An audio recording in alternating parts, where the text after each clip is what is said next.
est encore plus sûre que la première. Vous comprenez ce que je veux dire? Est-ce que la première s'est déjà réalisée? Eh bien, aussi certainement que la première s'est réalisée, la deuxième va se réaliser. Si vous lisez l'épître de Jude,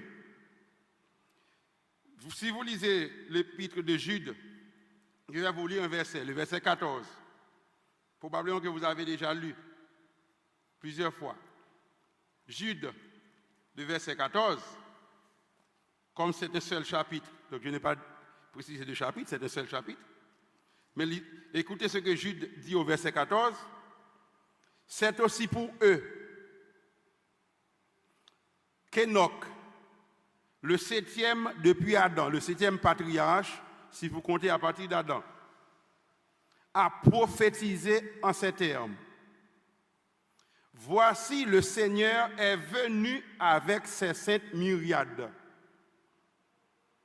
pour exercer un jugement contre tous et pour faire rendre compte à tous les impies parmi eux de tous les actes d'impiété qu'ils ont commis et de toutes les paroles injurieuses qu'ont proférées contre lui des pécheurs impies. Prêtez attention. Enoch, c'est le septième patriarche après Adam. Adam, Seth, etc. Enoch, c'est le septième. Et Enoch prophétisait déjà quoi? Qu'est-ce qu'il prophétisait? Voici, le Seigneur est venu avec ses saintes myriades. Question. Enoch prophétisait quelle venue? La première ou la deuxième? La deuxième. C'est-à-dire, dans la Bible, la deuxième venue est prophétisée bien avant la première. Donc, il n'y a pas de doute possible. Jésus revient. Jésus revient et vous pouvez ajouter bientôt. Jésus revient bientôt. Et Jésus revient bientôt, c'est le message que nous devons partager. Un message qui mérite d'être partagé.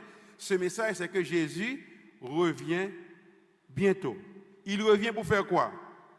Il revient pour donner la vie éternelle à tous ceux qui ont la crainte de Dieu et qui donnent gloire à Dieu. Craignez Dieu et donnez-lui gloire. Donc Jésus est venu afin que quiconque croit ait la vie éternelle, et il n'est pas venu pour juger, il est venu pour donner la vie. Mais il se trouve que la vie que Jésus donne n'est pas acceptée par tous. Sinon, tous auraient la vie sans aucune difficulté. Son sang est suffisamment efficace pour donner la vie à tous. Mais il se trouve que certains n'acceptent pas le sang de Jésus malgré la proclamation de la parole. Mais Jésus est sûr, il ne peut pas condamner quelqu'un qui n'a pas été averti. Et il ne peut pas prendre dans son royaume quelqu'un qui n'a pas choisi d'intégrer le royaume. Voilà pourquoi il s'est associé à un peuple particulier, ce peuple décrit comme un ange qui vole. Et à ce peuple, Jésus demande de proclamer pour que les autres puissent faire leur choix. Avez-vous compris la mission, le témoignage que vous devez partager? Jésus compte sur vous, sur moi, pour que le monde sache que la vie éternelle est disponible. Pour que le monde sache que la vie éternelle est disponible.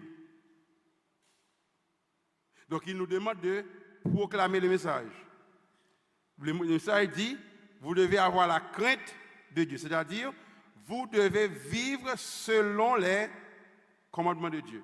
Ensuite, vous devez donner gloire à Dieu. Que signifie donner gloire à Dieu? Que signifie donner gloire à Dieu? Soit que vous mangiez, soit que vous buviez, soit que vous fassiez quelque autre chose, faites tout pour la gloire de Dieu. Donc donner gloire à Dieu, ce n'est pas soulever les deux bras et dire gloire à Dieu. Donner gloire à Dieu, c'est un mode de vie. Vous comprenez? Donner gloire à Dieu, c'est un mode de vie. Tout ce que vous le faites pour la gloire de Dieu. Donc c'est un mode de vie 24 sur 24 et 7 sur 7, 365 jours par année. Donc Jésus veut que son peuple vive pour la gloire de Dieu. Donc Jésus veut que son peuple vive la vie que lui-même il a vécue lorsqu'il était sur la terre. Pourquoi le message de Jésus était-il si efficace, si tranchant? C'est parce que Jésus démontrait par sa vie ce qu'il enseignait. Avant de dire de faire quelque chose, de demander de faire quelque chose, Jésus le faisait lui-même. Et lorsque je prends le temps d'étudier la Bible, c'est l'une des découvertes que je fais. À chaque fois que Dieu demande de faire quelque chose, il le fait d'abord. Peu importe ce que Dieu demande de faire, il le fait d'abord. Il vous montre le modèle pour que vous puissiez faire comme il a fait. C'est toujours comme ça. Donc, Jésus a vécu dans sa vie l'évangile qu'il prêchait et ensuite il le proclamait aux autres. Et c'est pourquoi beaucoup ont été captivés par ce message, mais d'autres aussi se sont tellement sentis réprimandés par le message que leur seule décision a été de comploter pour tuer Jésus. Voilà pourquoi ceux qui prêchent le message de Jésus, comme l'apôtre Paul a dit, ils seront persécutés. Ceux qui veulent vivre pieusement en Jésus, ils seront persécutés. Donc, nous avons ce message à partager. Le message qui mérite d'être partagé, c'est le message de la vie de Jésus, de sa manière de gagner les âmes, de sa manière de prêcher l'évangile, de sa manière de vivre, de son caractère que nous devons développer. Dans le ministère de la guérison que vous avez lu à la leçon 8, il est dit ceci: la méthode de Christ pour sauver les âmes est la seule qui réussisse. C'est la seule méthode qui réussisse. Et quelle est cette méthode? Jésus se mêlait aux hommes pour leur faire du bien, leur témoignant sa sympathie, les soulageant de leurs maux et gagnant ainsi leur confiance. Puis il leur disait: suivez-moi. Voilà la méthode pour partager le message de Jésus. Si vous voulez, la méthode, c'est être le sel de la terre et la lumière du monde. C'est-à-dire se mélanger aux hommes pour leur faire du bien, leur témoigner de la sympathie, puis nous leur dirons: suivez-nous. Pourquoi ils peuvent nous suivre? Parce que nous autres, nous suivons Jésus.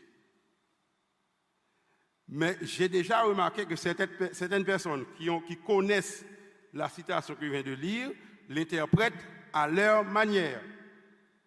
Comme le texte dit, Jésus se mêlait aux hommes, donc ils estiment qu'ils peuvent se mêler aux hommes pour faire ce que font les hommes. OK?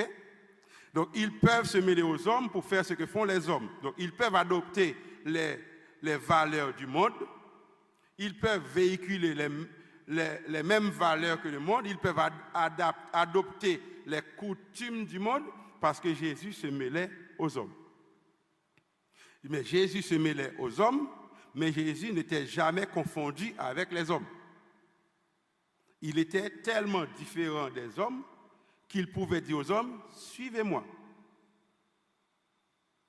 Donc nous devons nous mêler aux hommes, mais pas pour être influencés par les hommes, mais pour pouvoir présenter Jésus, l'évangile qui sauve, aux hommes. Nous devons prêter attention à cela. Donc, notre évangile, Jésus, comme il est dit dans la leçon, Jésus, en tant que message, il parle aux gens de tout groupe linguistique, de toute culture et de tout milieu. Pourquoi est-ce qu'il peut faire ça? C'est parce qu'il est au-dessus de tout ça. Donc l'évangile n'est pas un message culturel, l'évangile est au-dessus des cultures. Et c'est pour ça qu'il peut transcender toutes les cultures. Donc l'évangile n'a pas à s'adapter à votre culture, c'est votre culture qui doit s'adapter à l'évangile. Donc, nous avons un message pour la fin des temps que nous devons présenter. Nous avons un appel final parce que c'est le dernier message que nous devons prêcher. C'est pour ça que nous vivons un temps merveilleux. Nous avons la possibilité de prêcher le dernier message que ce monde va entendre. Parce qu'à la fin du message que nous prêchons, que notre génération prêche, c'est Jésus qui va revenir. Voilà pourquoi nous pouvons considérer que nous sommes déjà, non seulement au temps de la fin, mais nous sommes déjà à la fin des temps. Jésus revient bientôt. Nous avons le privilège d'avertir le monde de cet événement, le plus grand événement qui ait jamais été produit dans l'univers, et que chacun peut choisir, peut décider de quel côté cet événement va le trouver. Est-ce du côté de ceux qui craignent Dieu, qui lui donnent gloire et qui se préparent pour le dernier acte, ou de ceux qui seront trouvés de l'autre côté? Et la dernière partie du message dit « Adorez celui qui a fait le ciel, la terre, la mer et les sources d'eau. » Donc vous comprendrez que à la fin, il y aura deux camps et les deux camps se formeront autour de l'adoration, autour de la manière d'adorer. Voilà pourquoi la manière d'adorer, ce n'est pas quelque chose de facultatif, qui se fait selon les goûts, les coutumes, la tradition, le feeling, le sentiment personnel ou les émotions. La manière d'adorer est décrite dans la Bible. Nous avons l'obligation, et notez le mot que j'ai utilisé, nous avons l'obligation de chercher dans la Bible quelle est la bonne manière d'adorer Dieu. Parce que les deux camps se formeront autour de l'adoration. Voilà un résumé de cette leçon 12 qui nous rappelle que nous avons un message à partager. Et ce message, c'est Jésus qui revient bientôt pour accomplir tout ce qu'il a promis lors de sa première venue. Que votre cœur ne se trouble point.